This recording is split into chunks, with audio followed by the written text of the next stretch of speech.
Hello everyone, good morning. আশা করছি আপনারা সকলেই ভালো আছেন। আমার আজকের আরও একটি নতুন ব্লগে আপনাদের অনেক অনেক স্বাগত। বুধবার সকাল এখন 8:30 বাজে, তবে আজকে রোদ দেয়নি, সেই জন্য বুঝতে পারা যাচ্ছে না। ঘুম থেকে উঠেছি 5:30টার সময়, তবে এখনও অবধি ঘরের কাজ কিছু হয়নি। সবার প্রথমে গিয়েছিলাম ঘরের পিছন দিকে একটি বিশেষ কাজে, সেটি হচ্ছে আগাছা উপড়ে ফেলার জন্য। বসন্তের হাওয়ায় নানা রকম গাছ থেকে নানা রকম বীজ উড়ে এসে পড়েছে চারদিকে, আর দু এক ফোঁটা বৃষ্টি পেয়েই সেগুলো থেকে চারা গাছে ভরে গেছে। সেগুলো যদি সময় মতো উপড়ে না ফেলা হয়, তাহলে সামনেই বর্ষা, চারদিক বন জঙ্গলে ভরে যাবে। মেয়ের ভূগোল পড়া ছিল 7টা থেকে, এখন 8:30 বাজে, ও চলে এসেছে পড়ে। এখন বসে বসে একটুখানি হাওয়া খাচ্ছে, আমি ততক্ষণে বাসি কাজগুলো সেরে নিচ্ছি। সবার প্রথমে এঁঠো বাসনগুলো বার করে নিচ্ছি। আজকে বাইরেই বার করছি, কারণ আজকে রোদ দেয়নি বেশ একটা। ভাবছি যে সকালে বসেই এগুলো ধুয়ে নেব।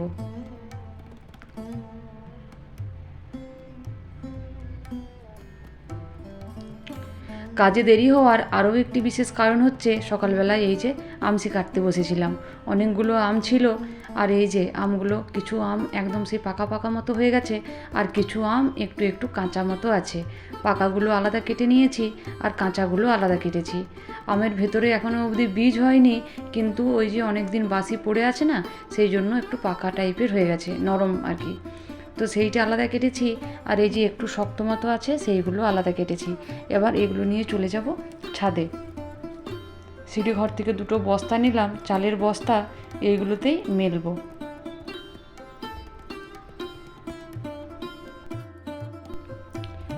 রাত্রেবেলা নাইটি পরে ঘুমাই, আর সকালবেলা নাইটির ওপরে শাড়িটা পরে নিয়েছি।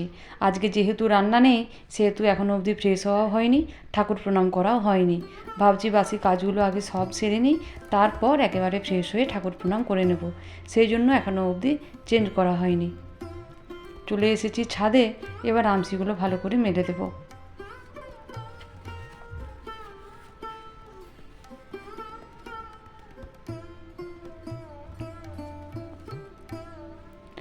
আজকে একদমই রোদ দেয়নি, বুঝতে পারছি না শুকনো হবে কি না। মনে হচ্ছে শুকনো হবে না।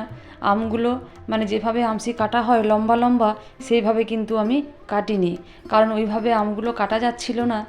সেই জন্য একটু মানে আড়াআড়িভাবে আমগুলো কেটেছি, যাতে একটু বেশি পাতলা হয়। একদম পাতলা পাতলা করে কেটেছি, যাতে তাড়াতাড়ি শুকনো হয়ে যায়। নিচতলাতেই আমাদের শুকনো হয়ে যায়, কিন্তু আজকে একদম রোদ দেয়নি। বুঝতে পারছি না যে সারাদিনে আর রোদ দেবে কি না, তবে রোদের আভাটা আছে, মনে হচ্ছে ওইটাতেই শুকনো হয়ে যাবে।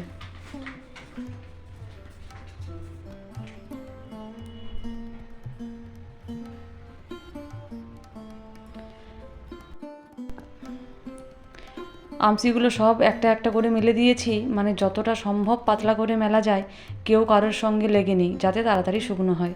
এবার চলে যাচ্ছি নিচে। নিচে চলে এলাম, আর আসার সময় আমার ওপরে যে জামা কাপড়গুলো মেলা ছিল সেইগুলো নিয়ে এলাম। এখনই চেঞ্জ করব, সেই জন্য। তবে এসে আগে ওদের ভাই বোনকে মুড়ি দিয়ে দিলাম, পেঁয়াজি করলাম, আর পান্তা ভাত ছিল, পান্তা ভাত দিয়ে মুড়ি মেখে দিয়েছি। ওরা এখন খেয়ে নিচ্ছে, আমি এবার ঘরগুলো গুছিয়ে ঝাঁট দিয়ে নেব। কদিনই হলো এই রুমটা ভালো করে গোছানো হচ্ছে না। এইখানে যে ছোট খাটটা আছে, এই খাটটাতে এক খাট জামা কাপড় জড়ো করা ছিল। যদিও আজকে অনেক দেরি হয়ে গেছে, তবুও ঠিক করেছি আগে এই খাটটা পরিষ্কার করব। যতবার ঘরটায় ঢুকছি বেরোচ্ছি, ততবার খাটটার দিকে নজর যাচ্ছে, আর মনে হচ্ছে কখন এগুলো গোছাবো। সব জামা কাপড়গুলো গুছিয়ে নিলাম, এবার এই জায়গাটাতে রেখে দিচ্ছি। এটাতে ওদের ভাই বোনের জামা কাপড় থাকে, তবে এটাতে আমার শাড়িটাও আজকে রেখে দেবো। আর যে জামা কাপড়গুলো কাচবো সেইগুলো নিচে জড়ো করে রেখে দিয়েছি, তবে আজকে আর কাচবো না, আজকে সিঁড়িঘরে জড়ো করে রেখে দেবো, কালকে কাচবো। এগুলোর মধ্যে বেশিরভাগটাই আছে ওদের স্কুল ড্রেস। গ্রীষ্মের ছুটি পড়ে গেছে, তো সেই জন্য স্কুল ড্রেসগুলো সব কেচে রেখে দেবো। এখন আজকের মতো জড়ো করে রেখে দিচ্ছি। এখন মোটামুটি ওই 10টা বেজে গেছে। মেয়ের আরও একটা টিউশন আছে ফিজিক্সের, ও টিউশন চলে গেছে। আর ছেলেকে আজকে ঘরে পেয়েছি। প্রতিদিন তো বইগুলো না গুছিয়ে স্কুলে চলে যায়, তবে আজকে যখন ঘরে পেয়েছি, ওকে কাজ দিয়েছি এইগুলো গুছিয়ে নেওয়ার জন্য। ও এখন বইগুলো গুছিয়ে নিচ্ছে, যদিও খুব একটা ইচ্ছে নেই। ইচ্ছে না থাকলে যেরকম করে কাজ হয় আর কি, কাজটা সেরকমই হলো। বাকি পুরোটাই এবার আমার ঘাড়ে। বইগুলো আবার ভালো করে গুছিয়ে নিতে হবে, তারপর খাটটাও ভালো করে ঝেড়ে নিতে হবে। এই যে বইগুলো ভালো করে আমিও আরও একবার গুছিয়ে দিলাম। এবার এগুলো খাটের নিচে নামিয়ে দিচ্ছি।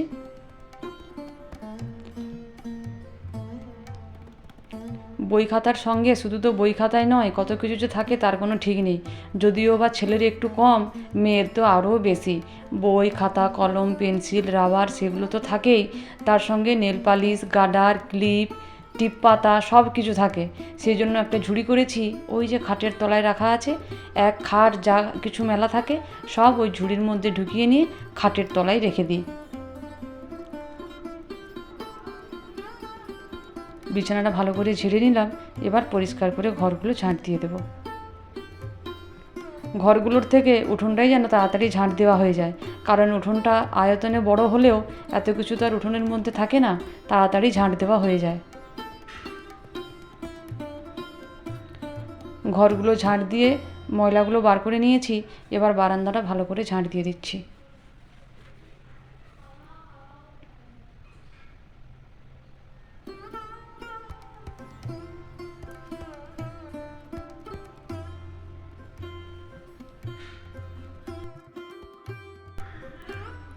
প্রতিদিন ঘরগুলো ঝাঁট দেওয়ার সময় এত ময়লা বেরোয়, দেখে যেন মনে হয় মাসখানেক ঝাঁট দিইনি।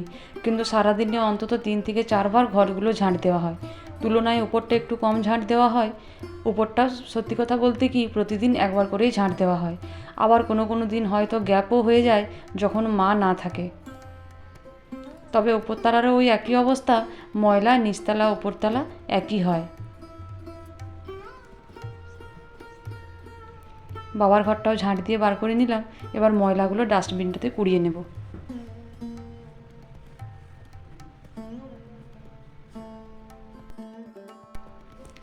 বেসিনের নিচে ডাস্টবিনটা বিশেষভাবে দেওয়া হয়েছে ছেলে মেয়েদের ওই ম্যাগির প্যাকেট চকলেটের প্যাকেট তারপর লেজ কুরকুরের প্যাকেট ওই সমস্ত প্যাকেটগুলো ফেলার জন্য। কিন্তু ওরা ইচ্ছে গেলে ফেলে, ইচ্ছে না গেলে ফেলে না, ওই ঘরেরই এখানে ওখানে ফেলে দেয়। আজকেই যেমন 2টো ম্যাগির প্যাকেট ঝাঁট দিয়ে আমি এই মাত্র কুড়িয়ে ফেললাম। ঘরগুলো পরিষ্কার করে ঝাঁট দেওয়া হয়ে গেছে, এতক্ষণে একটুখানি শান্তি।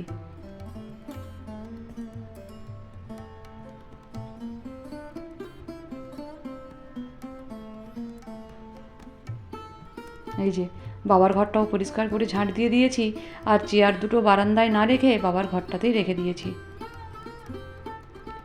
ফ্রেশ হয়ে ঠাকুর প্রণাম করা হয়ে গেছে।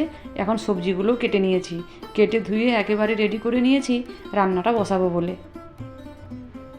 তিল দিয়ে আর ডাঁটা কুঁদরি আর আলু দিয়ে হবে, সেই জন্য পেঁয়াজটা কেটে আগে ভেজে নিলাম। এবার আলুটাও ভেজে নিচ্ছি। আলু আর পেঁয়াজ কিছুক্ষণ নাড়াচাড়া করা হয়ে যাওয়ার পর এর মধ্যে দিয়ে দিলাম কুঁদরি আর ডাঁটা। এটাও কিছুক্ষণ নাড়াচাড়া করে নেব, তারপর একটা ঢাকা দিয়ে দেব। এখন নুন দেব না, নুন দিলে এটা ভালো আর ভাজা যাবে না, জল কেটে যাবে। আগে বেশ কিছুক্ষণ এটা ভাজা হয়ে যাক, তারপর নুনটা দেব।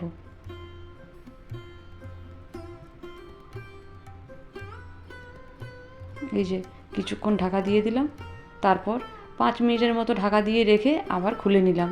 আঁচটা একদমই কমিয়ে দিয়েছিলাম যাতে এটা ভালোভাবে সেদ্ধ হয়ে যায়। এটা 50% সেদ্ধ হয়েই গেছে। এখন এটাতে নুন দিয়ে দেব। দিয়ে দিলাম পরিমাণ মতো নুন, আর দিয়ে দিলাম হলুদ গুঁড়ো, আর দিয়ে দিলাম লঙ্কার গুঁড়ো। এবার সব কিছু আরও একবার ভালো করে নাড়াচাড়া করে নিচ্ছি, তারপর আবার ঢাকা দিয়ে দিলাম যাতে সেদ্ধ হয়ে যায়। তিলটা ভালো করে ধুয়ে নিয়ে ওই ঘর থেকে বেটে নিয়ে এলাম। মিক্সিটা আমাদের রান্নাঘরে থাকে না, কারণ রান্নাঘরে মিক্সি রাখার পয়েন্ট নেই। যে রুমটাতে ছেলেমেয়েরা পড়তে বসে বা টিউশন পড়ে সেই রুমটাতেই এটা বেটে নিয়ে এলাম। এদিকে এটাও ভালো করে একদম ভাজা ভাজা হয়ে গেছে। এবার তিল বাটাটা এর মধ্যে দিয়ে দেব।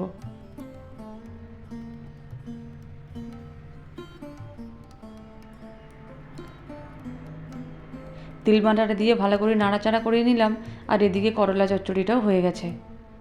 আর একটু এটাতে লঙ্কার গুঁড়ো দিলাম, ঝালটা একদমই লাগছিল না সেই জন্য। আজকে রান্না বেশি কিছু হয়নি, করলা চচ্চড়ি আর ওই যে তিলের তরকারিটা আর ডাল হয়েছে।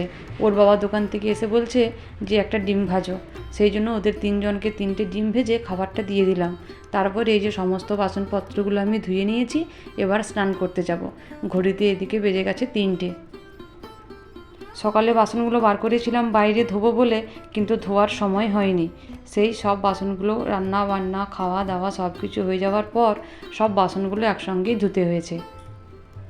স্নান করতে ঢুকেছি আর বাথরুমের ভেতর থেকেই বুঝতে পারছি যে প্রচণ্ড ঝড় উঠেছে। মনটা পড়ে আছে আমার ছাদের ওপরে, এই যে আমসিগুলির জন্য। বাথরুমের ভেতর থেকেই অনেকবার উপরে আসার জন্য বললাম ওদের, কিন্তু কেউই শুনতে পাইনি, সবাই ঘুমিয়ে গেছিলো। বাথরুম থেকে তাড়াহুড়ো করে বেরিয়েই আমি চলে এসেছিলাম ছাদে, তারপর আমসিগুলো নিয়ে নিচে গিয়েছিলাম। দুপুরবেলা একটু বসেছিলাম ভিডিও এডিট করার জন্য, আর এখন বেজে গেছে সন্ধ্যে 7টা। আলু, পটল, সোয়াবিন সব কিছু রান্নার জন্য রেডি করে নিয়েছি। আর এই যে সোয়াবিন, পটল সব কিছু ভেজে নিয়ে তরকারিটাও করে নিলাম। মেয়ে বিকেল থেকে বায়না করেছে সাদা লুচি খাবে। সাদা লুচি খাওয়ার কী যে নেশা জানি না। সাদা লুচি মানে হচ্ছে শুধু ময়দা দিয়ে লুচি। স্কুলে যাওয়ার জন্য যখন টিফিন বানাই তখনও ওই রকম বায়না করবে যে সাদা লুচি করো, না হয় সাদা পরোটা করো। তবে আমি শুধু ময়দা দিয়ে করি না, ময়দার সঙ্গে একটুখানি আটা মেশাই, তারপর করি। আলু পটল সোয়াবিনের তরকারিটা হয়ে গেছে, এদিকে সুজিটাও হয়ে গেছে। পটলের তরকারি ছেলে খায় না, সেই জন্য কয়েকটা সোয়াবিন দিয়ে দিয়েছিলাম। আর আমিও পটলটা খাই না, কাজেই সেই জন্য আমার আর আমার ছেলের জন্য সোয়াবিনটা দিয়ে দিয়েছিলাম। এখানে আটা ময়দা মিশিয়ে ছোট ছোট লুচি কেটে আমি ঢাকা দিয়ে রেখেছিলাম। তারপর লুচিটা বেলে লুচিটা ভেজে নিলাম। তারপর মোটামুটি ওই 10টার মতো বাজে ওদের খাবারটাও দিয়ে দিলাম। ভিডিওটাও আমি আজকের মতো এখানেই শেষ করলাম। সকলেই ভালো থাকবেন, সুস্থ থাকবেন, সাবধানে থাকবেন। দেখা হবে খুব শীঘ্রই পরের একটা ভিডিওতে।